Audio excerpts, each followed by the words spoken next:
Alright guys, what's going on? I'm about to go to the store, but I'm going to turn the camera the other way. So, Master P released this song that I thank Donald Trump for,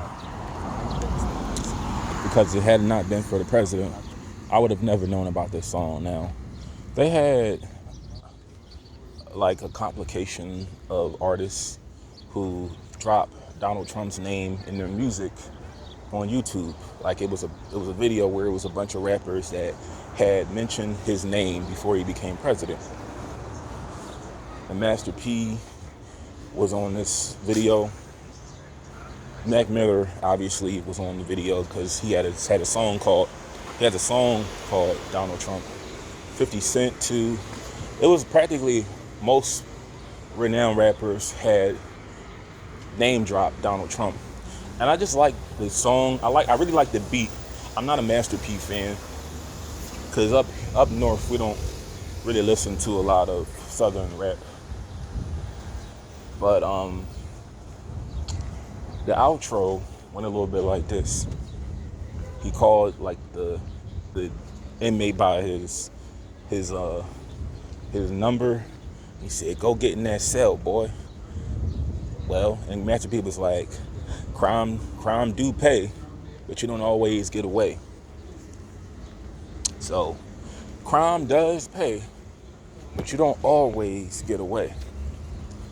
So, the people that commit that participate in these illicit, illegal activities, they understand they're going to make some money, but they're faced with the possibility of being incarcerated, going to prison. When you sell dope, you deal with the consequence of. She was like, "Thank you for your seat. I'm just getting the part, turn it open." So, people who participate in the drug trade, robbers, thieves, what do you call it when you steal from like a store and you sell on the street? Boosters. They understand that there's a risk of losing your freedom. Now me, I've always would just suffer the consequences of something that happened to me, or something that like a bad choice that I've made. I'd always just suffer the consequences. I would never put somebody else's life or destroy their really, because like I said, when you steal from somebody, it's not destroying their livelihood, but it's messing up their life too. So I never try to, better words, I've never in no way would interfere with somebody else's life by stealing from them, robbing them. I would just deal with it, you know? And whatever the situation is, just deal with it.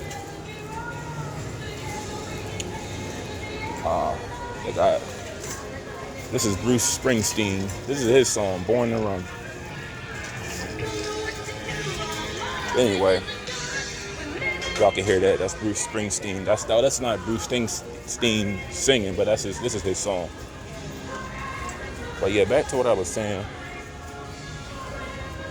Whatever that's bothering you, if you feel the urge to steal, to rob, don't do it, because it's not worth it in the end. It's only gonna make your life harder. Because when you have that felony on you, there are restrictions to what you can and can't do. When you have that felony, you can't find, and it's in a lot of cases, an apartment, because they don't always rent to felons. When you have that felony, they don't allow you to possess guns. Now, I don't care for guns, But you can't possess guns. You can't find somewhere decent to live. You don't even get approved for Section 8 either. They don't, to my knowledge, I don't believe they allow criminals like ex-cons living in public housing.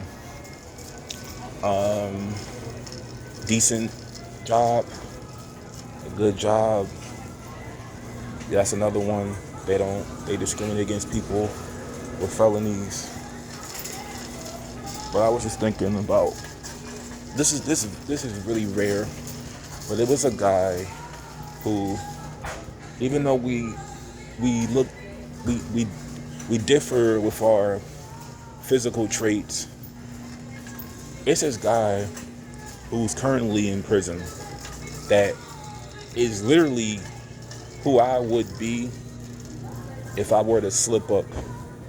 If I ever slipped up and got caught, I don't do nothing illegal, but if I ever slipped up and got caught and they sent me to prison, I feel like I would be just like this guy I'm about to name. So, Mark Defriest, if you want to watch his documentary, you are welcome to. But Mark Defriest is a man known in the Florida prison system for about 7 escapes. He escaped about 7 times, and I believe he was only successful around 3. So I'm gonna just tell you his story. And the good thing about this, I found out Wikipedia has a dark mode. I don't know why it took me so long to figure this out, but I'm off tomorrow, so tonight I'm gonna just be on Wikipedia all day or all night long. But Mark Defriest should be about 66 years old today, and he's currently in the Florida Department of Corrections. I don't know exactly where, but a lot of people feel like he should have never been there in the first place, and I agree, because Mark, we'll just say he's just like me. Mark is just like me. Mark, but I would say I don't believe in IQ. I feel like I'm not like low IQ, but I'm not above. I don't hit nowhere above like 100 or 90. I would just say I'm average. I just have a great memory, and I can remember numbers really good, but I don't have no high intellect, because that's what it's all about. You know, your intellect is not just your memory. It's also logic, problem solving, decision making. A lot of those things I rely on with a lot of my impairments. I let those make my decisions for me a lot of times. And some of my prejudice too. I make my decisions off of some of my prejudice that I have with people. I'm trying to work on that. But long story short, Mark's father passed away, and he had a stepmother who I don't believe he got along with. So she basically, he took some tools that his father was going to pass down to him, but Mark didn't understand how probate worked.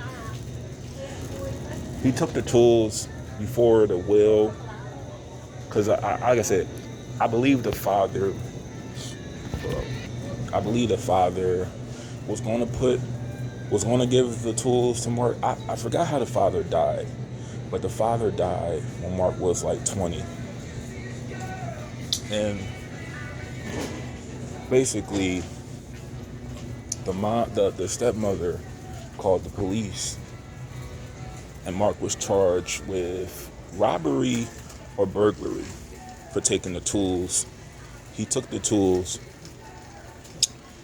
that were his father was going to give to him. That was, a house that he lived in.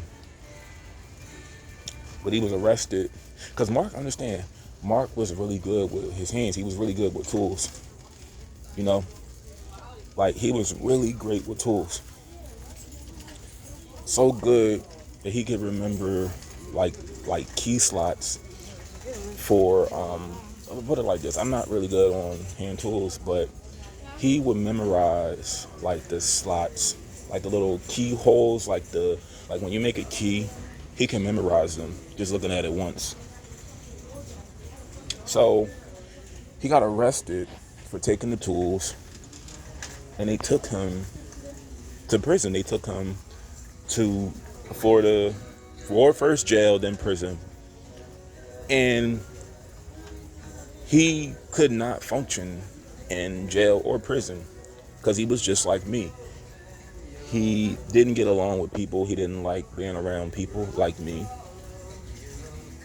And this is what was the catalyst of him breaking out so many times. He broke out of prison because he was constantly being assaulted in a lot of ways while he was there. And he was trying to leave. He was trying to escape because he felt danger. He felt safe. He didn't feel safe. When you're stressed out in situations that, like being in prison, you know, you do what you can to escape. And he left. He broke out 7 times, but I believe it was like 3 times where he was successful in the 7. But he broke out. I think he has the most. He's on the top 10 list of inmates who have escaped like numerous times. Like it was this guy who stole this country musician's tour bus. Last name was Gay. He broke out like twice, and they called him Little Houdini, but they called Mark Houdini too. But Mark broke out, and he broke out too many times where they put him in solitary confinement. You know,